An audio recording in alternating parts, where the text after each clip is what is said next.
All right, this is Eric, and I'm responding to a video of a gentleman who's saying that achieving political power or moving through the political system and apparatus is a temptation of Satan and forbidden.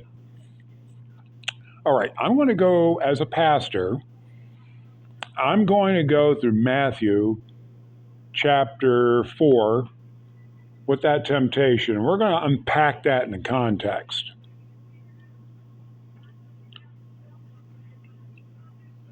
All right, so we're going to pick it up a couple of verses prior, I think verse 8.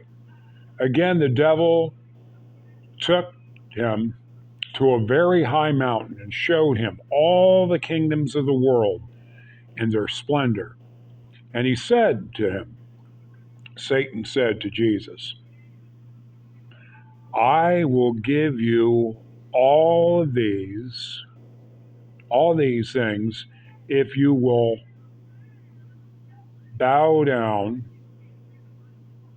and worship me. Fall down and worship me.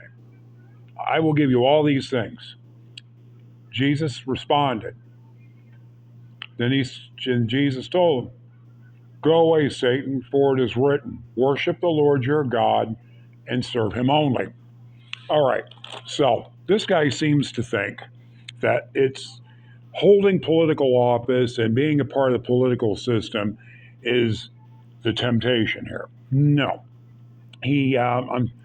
With all due respect, sir, you're missing the forest for the trees. And here's the thing. Look at the circumstance. He's taken up to a very high mountain. Some people think that might be Mount Hermon, which is like the tallest mountain there is in Israel, and brings him to Mount Hermon and shows him in three-dimensional panoramic IMAX view in an instant every kingdom on the face of the earth, and he said, all these I will give you if you will just bow and worship me, if you'll fall down and worship me.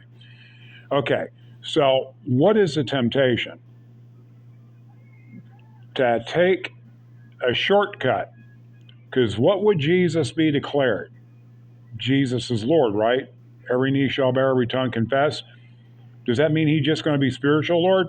No, Lord of all. That means political power. When Jesus returns, he's going to have complete, total power over all nations. He is the King of Kings and the Lord of Lords. Look it up in Revelation. It's there to be seen. No, the temptation was the shortcut.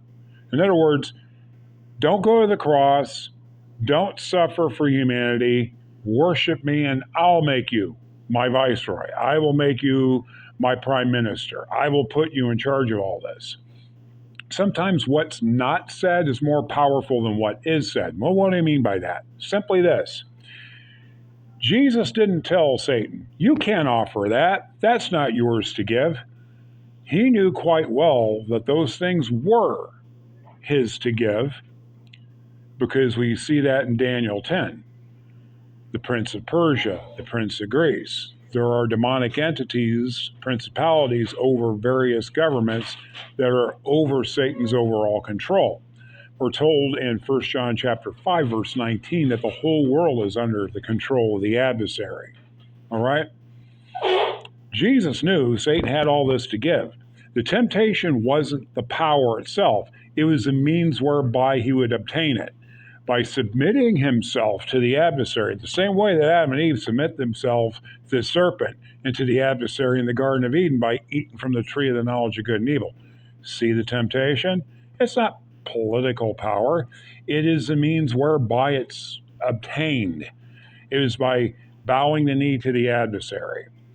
I hope that offered some explanation and kakari and shine some light into it. Thank you, guys.